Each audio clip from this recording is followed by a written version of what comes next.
மேட்டுப்பாளையத்தை அடுத்த அன்னூர் சொக்கம்பாளையம் பகுதியைச் சேர்ந்தவர் விஜயகுமார். பாஜக பிரமுகரான இவர் 18ஆம் தேதியன்று இரவில் அன்னூர் காவல் நிலையத்திற்கு சென்று தன் வீட்டில் இருந்து 1.5 கோடி ரூபாய் பணம் மற்றும் 9 சவரன் தங்க நகைகள் கொள்ளையடிக்கப்பட்டதாக புகார் அளித்தார். இதன் பேரில் கோவை மாவட்ட எஸ்பி பத்ரி நாராயணன் உத்தரவின் பேரில் மேட்டுப்பாளையம் உட்கோட்ட துணை கண்காணிப்பாளர் பாலாஜி தலைமையில் 10 தனிப்படைகள் அமைக்கப்பட்டது.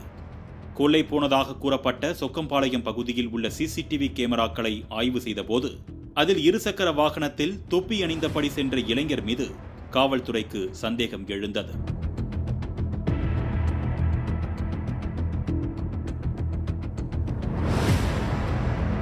இதனையடுத்து வாகனத்தின் அடையாளத்தை வைத்து விசாரித்ததில் திருவாரூர் மாவட்டத்தைச் சேர்ந்த அன்பரசன் என்பவர்தான் பாஜக பிரமுகர் வீட்டில் கொள்ளையடித்ததாக கண்டுபிடிக்கப்பட்டது.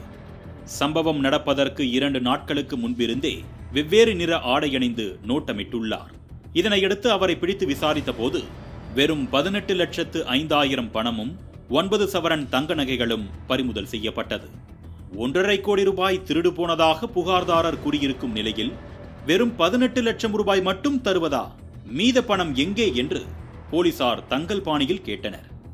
ஏற்கனவே அன்பரசன் மீது திருட்டு, வழிப்பறி உள்ளிட்ட 20க்கும் மேற்பட்ட வழக்குகள் நிலுவையில் இருந்தது. ஆனால் அந்த வழக்கில் எல்லாம் திருடியதாக கூறப்பட்ட தொகை எவ்வளவோ அதே தொகையை திருடியதாக அன்பரசன் ஒப்புக்கொண்டுள்ளார். ஆனால் பாஜக பிரமுகர் வீட்டில் கொள்ளையடித்த சம்பவத்தில் 18,05,000 ரூபாய் மட்டுமே இருந்ததாகவும் 1.5 கோடியெல்லாம் இல்லை என்றும் திட்டவட்டமாக கூறினார் அன்பரசன்.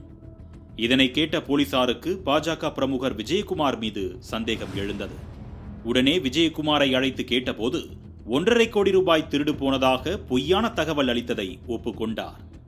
காரணம் கேட்டதற்கு பெரிய தொகை என்றால்தான் போலீசார் விரைந்து நடவடிக்கை எடுப்பார்கள் என்று நினைத்ததாகவும், இதன் காரணமாக லட்சத்திற்கு பதிலாக கோடி என பீலாவிட்டதாகவும் கூறியிருக்கிறார்.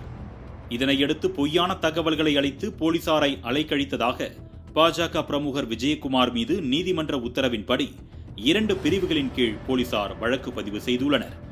திருட்டு சம்பவம் நடைபெற்று 24 மணி நேரத்தில் உண்மையான குற்றவாளிகளை கண்டுபிடித்த மேட்டுப்பாளையம் டிஎஸ்பி பாலா மற்றும் அவர்களுடன் இணைந்து செயல்பட்ட 10 தனிப்படை போலீசாருக்கு மாவட்ட எஸ்பி பத்ரி நாராயணன் சான்றிதழ் வழங்கி பாராட்டியது குறிப்பிடத்தக்கது.